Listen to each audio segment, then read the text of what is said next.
여러분은 집안에 어떤 시계를 두시나요? 요새는 전자시계도 많이 쓰고 핸드폰으로 시계를 보는 만큼 집안에 시계가 없는 경우도 많은데요. 오늘은 시계를 두어야 하는 위치는 물론이고 어떤 시계를 두어야 집안의 기운을 좋게 할지 알아볼 것입니다. 영상 보시기 전에 구독 눌러주시고 부자 되세요. 시계도 달력이랑 같이 현재를 살아가는 사물입니다. 즉, 생한 기운을 갖고 있다는 것이죠. 생한 기운이라는 것은 좋은 기운을 뜻하고 잘만 관리하면 우리 가정에 좋은 기운과 재물을 가져다 줍니다. 시계와 달력엔 생명력은 없지만 그만큼 중요하게 여기는 이유이기도 하죠. 날짜를 나타내고 현재를 살기에 양기를 품고 있다고 하며 기가 매우 세기도 합니다. 시계도 시침과 분침이 움직이기 때문에 움직이는 사물로 봅니다. 그래서 예부터 시계는 해가 떠오르는 방향인 동쪽에 설치하면 좋다는 이야기가 전해져 내려오는데요. 시간이 떠오르니 좋은 기운을 많이 받으라는 뜻입니다. 게다가 옛날에는 시계 자체가 집안에서 굉장히 중요하고 비싼 물품이었습니다. 그래서 예전 집들을 보면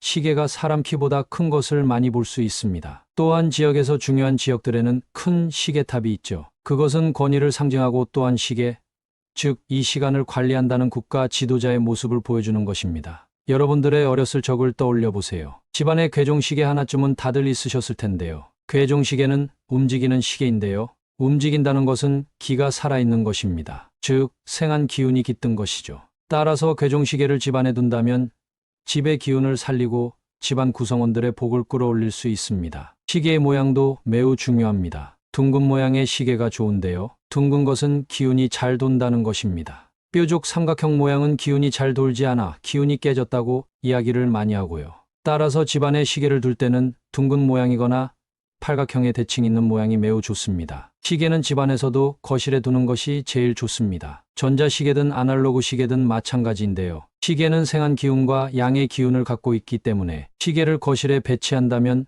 재물운을 올려주게 됩니다. 하지만 방 안에 시계를 배치한다면 조심해야 할 점이 있습니다. 바로 너무 큰 시계를 두시면 안 된다는 것인데요. 너무 큰 시계를 방 안에 둔다면 기운을 빼앗깁니다. 달력도 마찬가지지요. 따라서 방 안에서는 작은 시계를 두는 것이 여러분에게 좋습니다. 큰 시계는 기운을 빼앗으니 조심해야 합니다. 시계하면 어떤 동물이 떠오르시나요? 네, 맞습니다. 바로 뻐꾸기와 부엉이 같이 새가 떠오릅니다. 새는 아침을 상징하는데요. 요새는 부엉이 시계를 많이 쓰는 집을 보실 수 있습니다. 부엉이가 바로 부와 명예와 재물을 상승시켜준다고 하는데요. 또한 부엉이는 눈이 크기 때문에 음의 기운으로부터 집을 지켜줍니다. 요새는 시계에도 색깔이 다양합니다. 색에 따라서도 기운이 조금씩 다른데요. 녹색의 경우를 한번 보시죠. 녹색은 해가 뜨는 동쪽을 상징합니다. 나무들을 보면 다 녹색이고 해를 따라 자라죠. 녹색 시계를 사용하는 것은 기를 더 상승시켜주는 것을 의미합니다. 또한 빨간색은 남쪽을 상징하고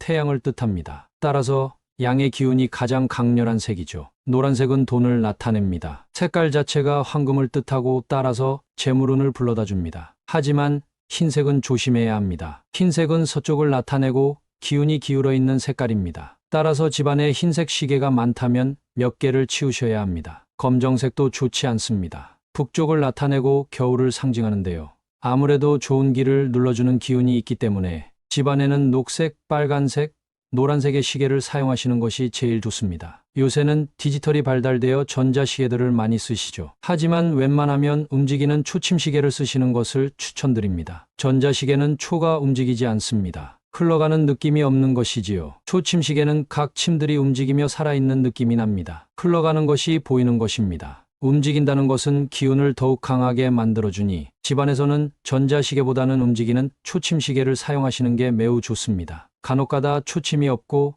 시침과 분침만 있는 시계가 있습니다. 이런 것도 좋지 않습니다. 초침이 계속 움직여줘야 살아있는 기운이 올라오기 때문이죠. 초침이 없고 분침만 있는 시계는 작동이 느리고 눈으로 잘 보이지 않기 때문에 조심하시라는 말씀입니다. 한 가지 재밌는 사실을 알려드리겠습니다. 우리가 손목시계를 보통 어느 쪽에 차죠? 네, 맞습니다. 왼손목에 차죠. 물론 오른손잡이가 많아서 왼손목에 찬다고 할 수도 있지만 다른 이유도 있습니다. 왼쪽, 즉 동쪽에서 해가 떠오르기 때문인데요. 사람 기준으로 보면 내가 보는 앞쪽이 바로 남쪽입니다. 그래서 왼쪽이 동쪽이 되고 해가 떠오르게 되는 것이죠. 시계는 시간의 흐름을 보여주고 생한 기운을 나타냅니다. 태양 또한 강렬하고 좋은 기운을 나타내죠. 이 두 기운 때문에 시계를 왼손목에 거는 것입니다. 정리하자면 시계는 방보다는 거실에 두는 게 좋습니다. 또한 모양은 둥글거나 네모반듯하거나 대칭을 이루는 것이 좋습니다. 기운이 잘 돌기 때문이고 안정적이기 때문이죠.